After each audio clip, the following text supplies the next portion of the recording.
Sekarang kita akan masuk ke soal nomor 23. Nah, ini soalnya tidak ada jawabannya ya. Atau saya berani mengkritik opsi B itu salah banget ya. Nah, saya nggak tahu nanti apakah harusnya direvisi. Kalau nggak direvisi, menurut saya sudah keterlaluan ya. Soalnya adalah perbedaan antara ilmu ekonomi mikro dengan ekonomi makro yang tepat ya. Eh, Pertama-tama memang opsi B bisa, kalau kalian ujian tetap pilih opsi B, tapi nanti habis ujian ini mesti disanggah nih. Ini salah banget ini ya. Yang A, ya, ilmu mikroekonomi mempelajari pendapatan agregat. Ya udah salah ya. Agregat itu pasti berkaitan dengan makro. Jadi opsi A udah pasti salah. Terus opsi C, asumsi yang digunakan pada ekonomi mikro sumber daya tidak dipakai secara maksimal. Salah ya. Mikro ya bisa sumber daya dipakai maksimal, bisa enggak ya, tergantung kita mau menganalisis apa gitu kan.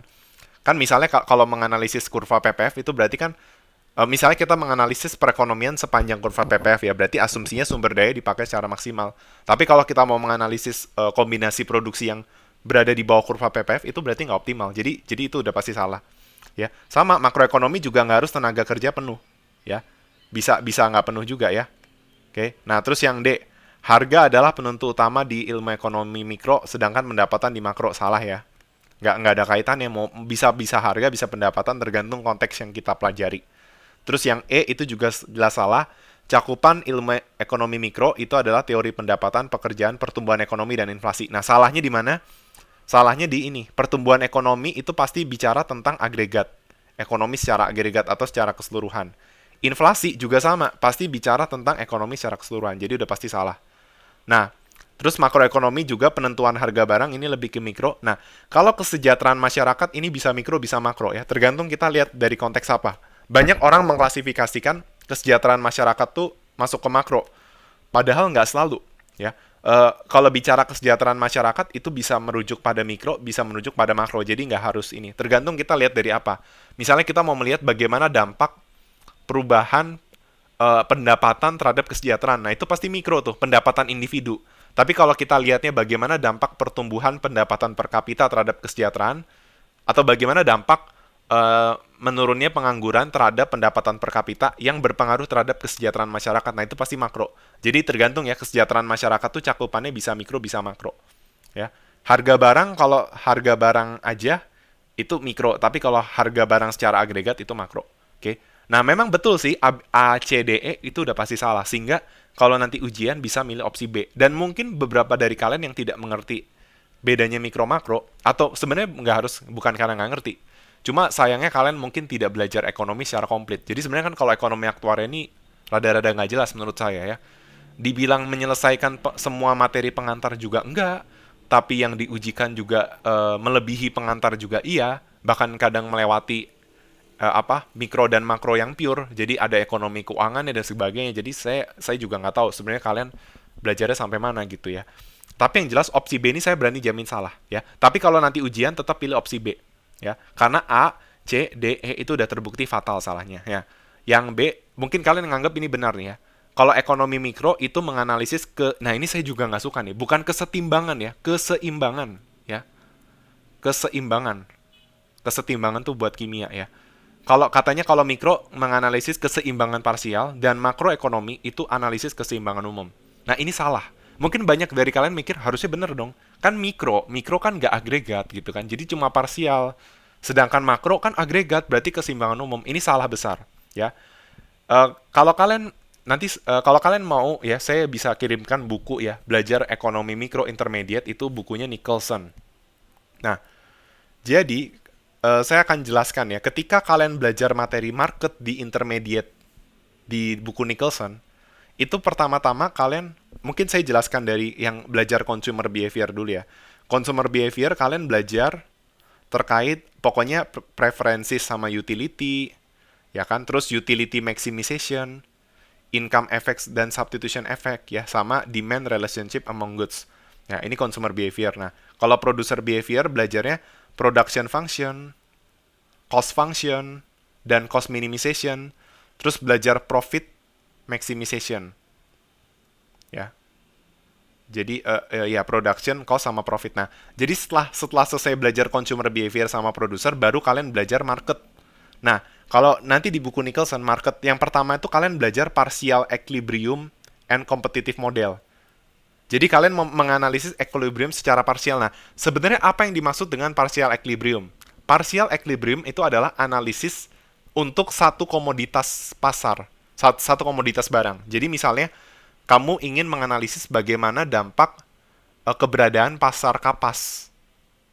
Ya udah kamu cuma menganalisis pasar kapas aja, atau nggak pasar kapas. Misalnya kamu ingin menganalisis pasar handphone gitu. Handphone, jangan handphone ya, pasar apa ya? Ya pokoknya cuma satu barang. Tapi bisa dikaitkan output dan inputnya. Ya intinya analisis parsial tuh dia cuma mau menganalisis satu barang. Ya. Dan itu bisa dikaitin input outputnya. Ya. Jadi misalnya pasar mobil dikaitkan dengan pasar apa ya, kalau mobil sama besi. Tapi nggak bisa mobil dengan motor. Ya. Pokoknya satu output dan output kaitannya dengan inputnya. Gitu. Tapi inputnya lebih ke capital labor sih. Nah, itu ada tuh kalau di partial equilibrium itu yang dipelajari. Jadi dia bisa menganalisis nih bagaimana dampak perubahan pengeluaran konsumen terhadap permintaan mobil.